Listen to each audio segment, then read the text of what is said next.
Now let's go live to Daniel Shaw, professor of Latin American and Caribbean Studies at the City University of New York, to dive deeper into Kissinger's legacy. Danny, nice to see you.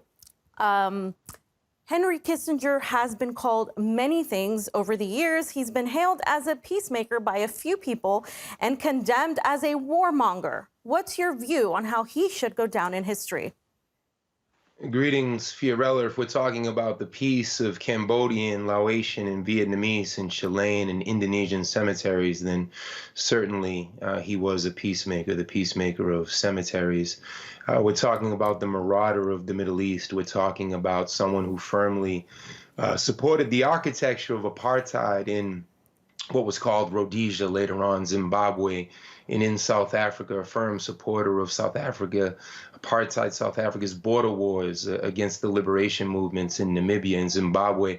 All I have to do is look to my left and look at a world map and go continent by continent to remember the litany of human rights abuses and violations of countries' sovereignties that Mr. Kissinger was involved in. And of course, he was quite naturally mentor to the Clintons, to the Bushes, to the other ruling class families, the Obamas, a mentor to them in terms of an architect of aggressive U.S. foreign policy towards the world. Well, you talked a little bit about his legacy, so-called legacy. The Nobel Peace Prize winner was ironically a key advocate of these U.S. military interventions overseas that you mentioned. Now, what impact do you think that part of his career had on the entire world? The author Greg Gandin calculates that Mr. Kissinger was responsible or part of the machinery that resulted in more than 4 million deaths, heralded as part of the Cold War, which of course was a very hot war against the self-determination struggles in Southeast Asia and Southern Africa across South America. And quite naturally, from the perspective of the world's elites and ruling class, that would make him a natural recipient of the Nobel Peace Prize. Nothing could be more hypocritical and further from the truth. I think Greg Gandin's estimate probably doesn't even include all of the dead in Korea, just in the dismemberment and division at the 48th parallel of Korea. We're talking about more than 5 million Korean deaths. So again, when one looks at the career of Henry Kissinger, it's difficult to imagine someone who was more harmful to the cause of world peace and world cooperation. Well, Kissinger was Jewish, and as you know, he had a long track record of diplomatic dealings in the Middle East. And just a month before the Gaza war erupted, he warned that, quote, it was a mistake, a grave mistake, to let so many people from totally different cultures, religions, and concepts share the same lands. What do you make of his legacy in the Middle East?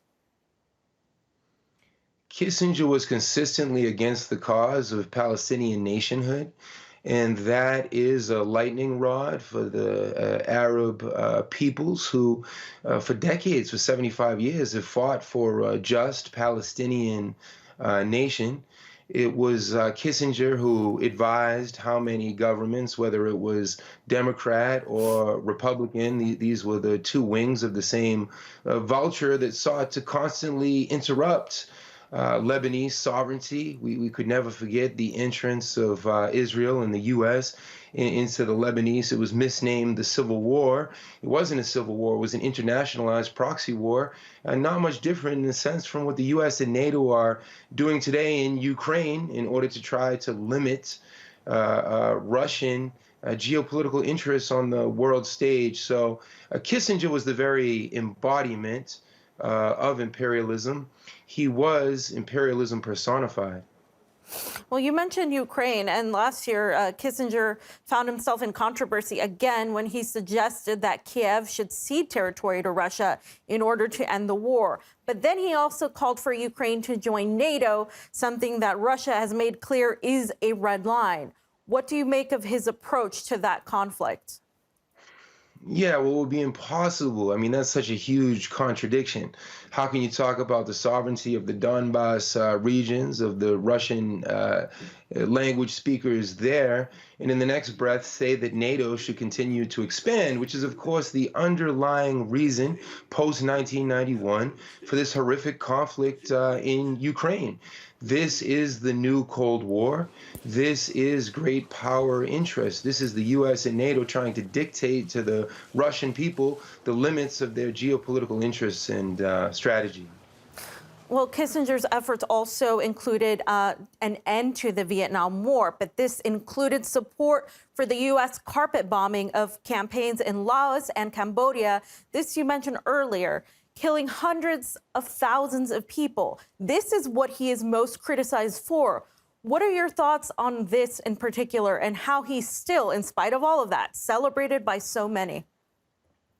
The estimates of the total Laotian, Vietnamese, and Cambodian casualties are in excess of 3 million. I mean, the Vietnamese had to build, like the Palestinian today's, tunnels underground, the Cu Chi tunnels, to survive the secret bombing campaigns of Kissinger and Dr. Strangelove, Dr. Quackenbush himself, Kissinger.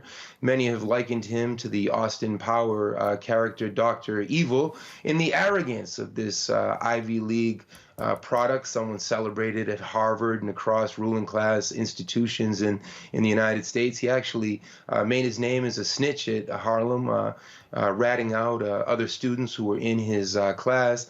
And the fact that then he received Nobel Peace Prize for these genocidal efforts, I think, tells us a lot about U.S. foreign policy. Yeah, it says a great lot. Daniel Shaw, professor of Latin American and Caribbean Studies at City University of New York. Thank you, Danny. Thank you, Fiorella. Thank you.